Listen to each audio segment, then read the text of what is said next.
What is up, my party people? I am here joined by the one and the only Chris Mullins Jr. How you doing today? I'm doing wonderful. How about yourself? That's great. I just surprised Chris. I called him. He was like, wait, give me a second. I got some things to do. Hop in the shower, hop out. He's like, what's up, Dom? I'm like, dude, we're bringing back WCW for this one. We're using Landex's mod as a base here because there's just sadly no other mods to really base things off of going forward. So I figured, hey, let's bring back WCW and have it return. And the game does take place in 2021. It's right after the pandemic hopefully ends. And there's already enough craziness going on. WrestleMania 2 nights, football players getting involved, companies dying, all this. I figured, what's a better time than a resurgence and WWE selling off the rights to WCW to Eric Bischoff, you know? We've also done some other things here. So some companies like House of Hardcore are back in here, and even a Lucha Underground. I want to see how they're going to do. So, of course, you have NXT, AEW, all that stuff we'll be messing around with here also. Hopefully they'll give us some very interesting competition, essentially. Now, there's a lot of behind-the-scenes work to do in TEW 2020. You definitely know that, Chris, and I know that. Yeah. So I took care of most of it for us. We're just going to go by bit here. Company info, of course, we're WCW. We're about a medium size. We start off with $1 million in the bank. I already had to use some of the expenditure, though, for, like, some production value stuff. Like I said, we're medium size, but seeing as that our popularity is 70 across the board, and then 35 and 45 and 50-ish in other regions, we're probably going to end up losing some popularity because there's not enough big stars in wrestling that are free that we can get our hands on. You know, there's people like Rusev out there in the Revival that, as far as we know, are free. So we're going to try to snatch them up and whatnot, and even some veterans there. For titles, we have the WCW Tag Team, Television, Women's, and World. Probably not going to crown any champions for our first show, What except for about maybe the United Television. States? I think we'll be adding that one as our roster expands. You know, I don't want to bloat us too much with belts, but I also don't want to bloat us too much with wrestlers. But I do also want to try to get Thunder and Nitro on the air at the same time. But I think we might start off here with the WCW like one night stand and then go into Nitro and all that, getting TV deals. Big thing about TW 2020 is getting the investments, of course, for a broadcaster. So I think I might do that right now. If we do it, we can only do medium though, because we don't have the $1 million to get it. And we can, of course, get some stuff in these other regions.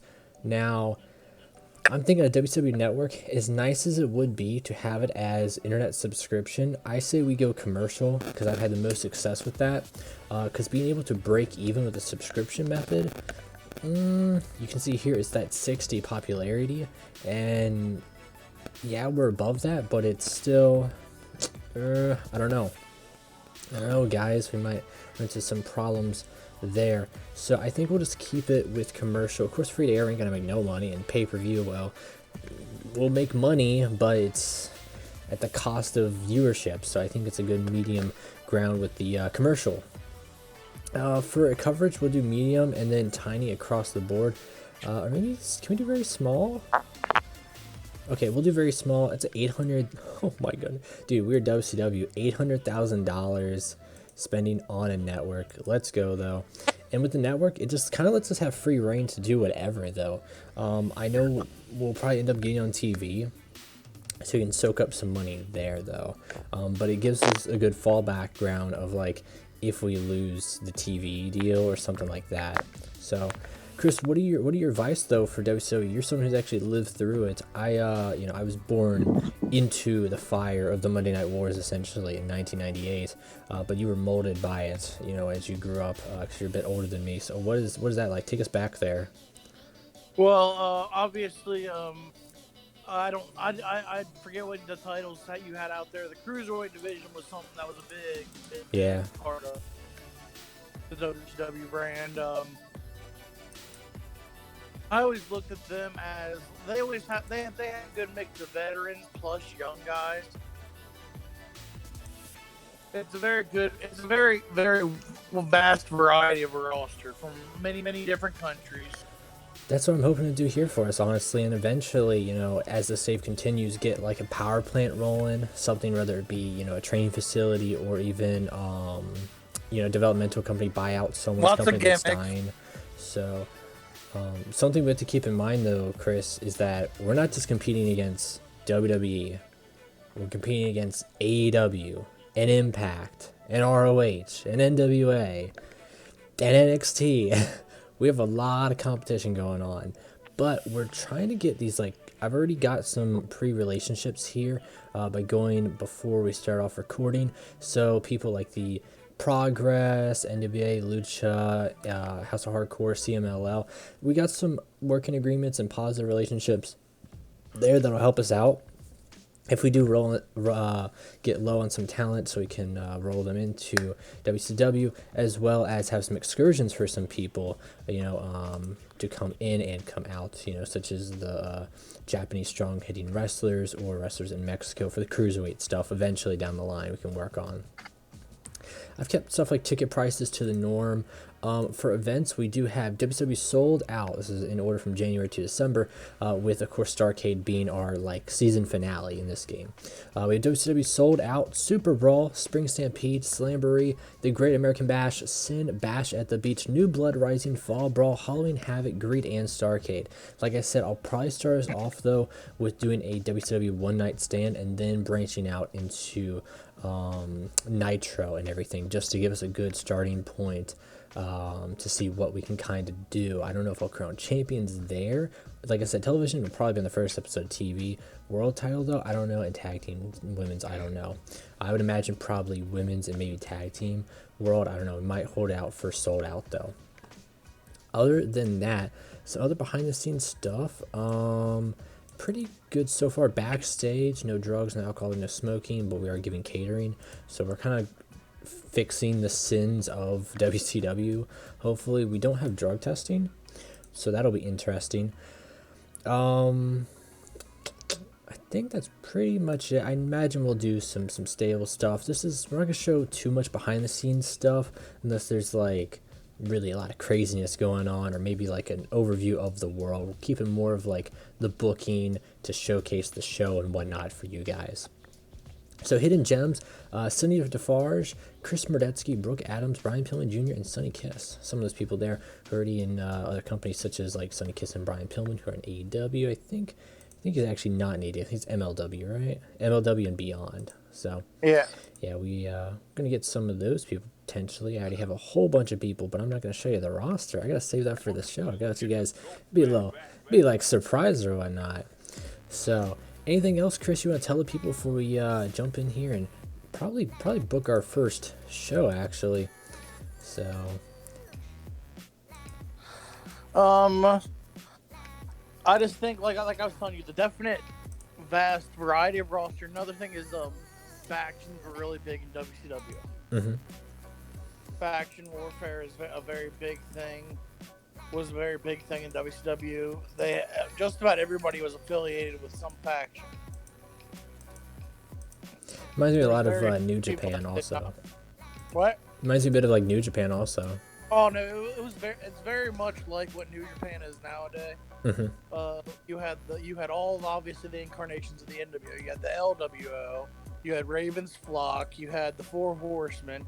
You had WCW in general, which was all the WCW loyalists, Sting, when Sting was still black and white Sting. Who else? Obviously, what's his face? Lex Luger was there for a while. Was a big time, just strictly WCW. DDP. Mm-hmm. Definitely, that's another big key is factions play a huge role. All right, everybody. We're going to see you guys on the first episode of WCW One Night Stand, and then we'll take it into Nitro, hopefully, for you guys. All right. All right, peoples. So, let's bring you up to speed real quick. So, we got our roster, and we're here at WCW One Night Stand 2021, bringing us back on the air, preparing for Nitro and Thunder. And let's start here with our broadcasters. We have In Demand and our own WCW network. So we're going to use both of these here. Save them there. We have a backstage incident with Buff Bagwell. Buff the Stuff was caught doing soft drugs. What should we do, Chris? What are you thinking? It's soft drugs. I'm thinking we just fine them. Like, Give them a fine. That we could use the money. yeah. Let's see. Where do we want to be have our show at tonight? Probably, let's see. Southwest pretty good. Tri-state area is looking pretty good too. I'm feeling tri-state. Let's see what the economy and everything is like. Let's go tri-state area. I was gonna say southeast. Southeast. That's That's only bringing in 12,000. That's WCW country. Let's see. Where's it gonna take us to? Louisiana. CenturyLink Center. All right. It's time to do some booking, friend. All right, friendo bendos. After a long time of booking WCW One Night Stand, we have arrived. Let's jump straight in here. Right off the bat, we have Eric Bischoff kicking back. Welcome back, everybody, to World Championship Wrestling. Things are going to be a little bit different. Last time, we messed up. I messed up. I will agree completely with everybody. But we're going to do things right, the right way for everybody here. We've been through a tough time this past year, and we're going to make things right for the wrestling world, for the wrestlers, for the fans. But then out comes Virgil. He's like, hold up. He's like, Eric, Mr. Bischoff, let me get something right. We're going to do stuff right. Does that mean Virgil can become WCW World Heavyweight Champion? Eric's like, Virgil, buddy. You don't work here. You didn't really even work in WCW. Your name wasn't even Virgil. So, if you don't mind getting out of the building, Virgil, he's a pain in the butt, to put it that way. And Eric's just got to get security to get him out of there. And that's the last we see of Virgil, hopefully. Wink, wink. Kicking off the show, though, we got Brian Pillman Jr. and Chavo Guerrero Jr. Battle of the Juniors here for WCW. I'm digging it. Chris here recommended this for showcasing our Cruiserweight division. I'm all for it. Brian Pillman looked pretty good out there, too. So, Brian Pillman had a better in-ring performance than Chavo. I know. That's pretty good. That's pretty good for him. After that, we have a hardcore match here. Ellis Taylor couldn't get the job done against Vampiro, who is on our commentary team alongside Jim Cornette. And, man, I can only imagine the commentary with Jim Cornette there. He's probably angry. You know, Mike Tenay's probably trying to calm him down, but... He's like, hardcore wrestling's okay, Jim, it's okay. He's like, it's hardcore wrestling. It's garbage. He's just like, he's like trashing it the entire time. Very poor choice for this audience. Usually they have a pop-up warning. Didn't have it this time, though. Thanks there. Then we showcase the women of WCW, the beautiful women. My girl, Tanera Conti. Love at first sight. However, though she doesn't get the job done, as Angel Rose is able to defeat her and become the first ever returning WCW Women's Champion here tonight.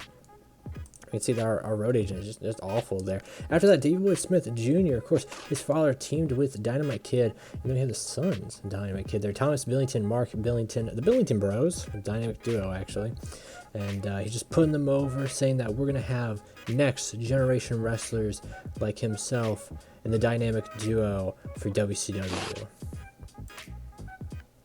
Following that, we have Kevin Condren able to defeat Super Crazy here. Another battle here, showcasing some of the cruiserweights and what they are possibly able to do, though.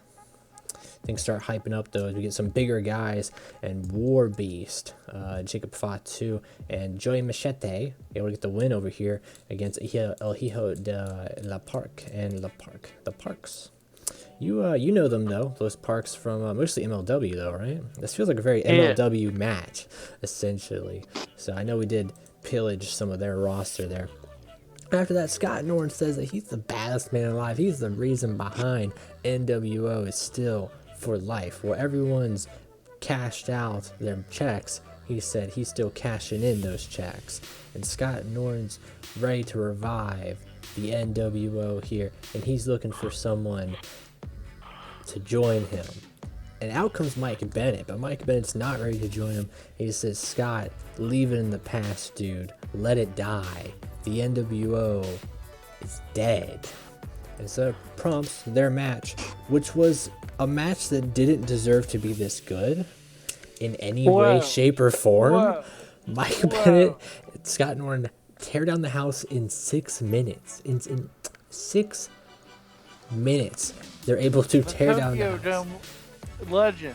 However, Scott Norton able to pull off the win here against Mike Bennett with the powerbomb. Oh my goodness. Following that, though, we have Dos Caras Jr. defeating Extreme Tiger with the Bridging German suplex. Even better match. Dude, Dos Caras ran out there and he's like, Tiger, we're going to have a better match than those two. He's like, we ain't going to let them, outshine us. So, pretty good match. After that, Jim Cornette out there on the microphone. I don't know why there's road agent for this segment. Jim Cornette could have done it himself. I blame all the bad rating on that. He's saying, everybody, we have a big match up next. We have some second generational wrestlers going at it for the WCW Tag Team Championships. We have the Von Erichs, who I am highly, highly proud of. Really putting them over and whatnot, against the Colognes, who come from Puerto Rico. And you know what? A lot of bad stuff happened there. I'm just going to leave it in the past. But these Von Erich boys are something special. Trust me. And of course, that prompts the Von Erichs. They're able to get the win against the Colognes, alright? They are now the WCW Tag Team Champions, alright? But the show is just getting started as we come to our end, essentially. Joe Hennig, the son of Mr. Perfect, the perfect son, some could say, able to pull off the win against Casey McKnight with the McGillicudder. What a goofy finisher, though. Is it just a cutter? I mean, I guess it's got to be in WCW, right? It's a very inverted neck breaker thing. I'll send you a video of it. All right. So he becomes WCW World Champion. Pretty much all of the belts have been crowned here at One Night Stand, laying the stage for us going into our first episodes of Nitro and Thunder, except for the television belts, of course, keep that in mind. But the show doesn't end there. We kick it off in the finale with Casey McKnight beating down Joe Hennig from Surprise. And out comes the Von Erich boys, and you're thinking they're going to save Joe Hennig, but then no, that's when they pick him up and they do some more damage to him, beating the crap out of him. Casey McKnight aligning himself with the Von Erich boys and leaving the WCW World Champion down on the ground at the end of One Night Stand of what's to come here. We'll finish off the show. Probably a decent show. 63 did lose some popularity, but not as much as I was expecting, honestly.